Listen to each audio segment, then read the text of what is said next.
All right, ready? Rolling. Action.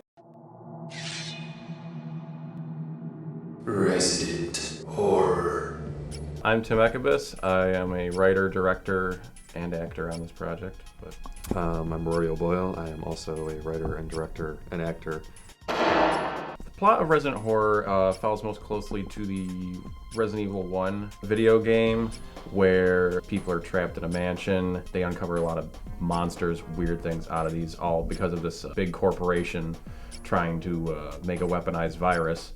It wasn't until we drafted the new ending to the project, sort of at the 11th hour, that suddenly we realized there was potential for a sequel.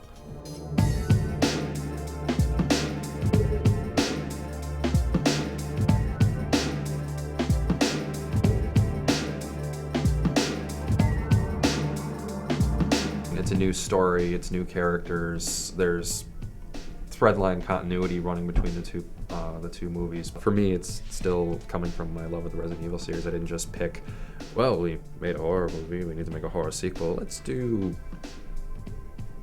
Resident Horror. Tell them what it is, Rory. Sherman goes, "Oh, you must be a Thundercat, because everywhere you go, people say, how?" This one's a lot more focused than silent horror. I think we were also kind of trying to stray a little further from just loading it with game parodies and making the jokes and the references a little more tightly woven into the plot. I think compared to silent horror, we really kind of know what some of our limitations are. A lot of times in silent horror, we were like just struggling with the light, because we'd be out in the woods and we'd be running out of power, and like we tried to make sure that we wouldn't run into that. This is like a rare, if not the first occasion, where we shot through the whole day and like everything we shot actually felt really good. And it was especially promising when we got started about an hour early in the morning and got the first scene out of the way very quickly. The energy and the enthusiasm from the actors was overwhelmingly positive for me, especially from people who were like Casey, he was on set and he was in every scene, almost a 20-hour day. And he just kept it up, kept putting it out there. Dave and everybody, even Ross, who waited around the whole day and was clearly becoming annoyed.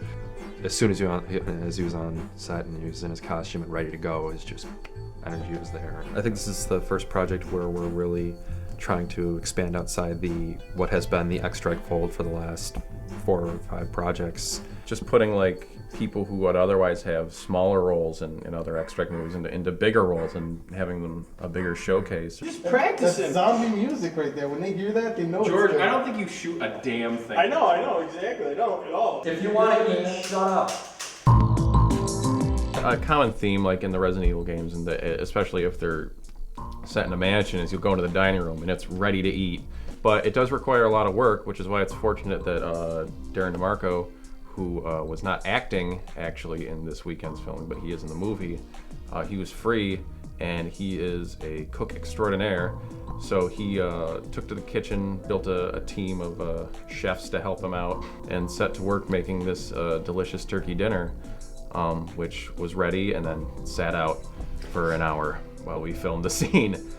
Finally, an hour later, when I was ready on time, and the film crew wasn't. I am anticipating that we'll probably be done in early November, just given that we'll get all like the big shoots out of the way in like September or August, September, October. We're aiming to have a rough cut by Bagfest 6 in January. How'd you get in this room? I found the key in a cherry pie. I work at a company that sells stuff online. I'll just end it at that. I work at a foundation for the rehabilitation and support of adults with autism. As an independent filmmaker, usually your free time then becomes a second job. And suddenly your free time goes from 4 to 6 hours a day to about 1 to maybe 10 minutes. And you just have to accept that, because it's, this is your project and it's only going to be as good as the effort you put into it. Like any movie you make, like you learn some lessons, like, oh, I should have gotten coverage of this, I should have gotten more shots of that, I should have tried this with the effect or direct the actor this way. It's just, you learn a lot whenever you make something. I'd like to actually think on some level we're kind of on the cutting edge, because people they see the Resident Evil 5 trailer and they see the white guy slaughtering all the black people in Africa, and they see that as racist. But our star is a black guy slaughtering white zombies. So yeah, we're already on top of that. Current. Let's see Hollywood catch up. Seriously.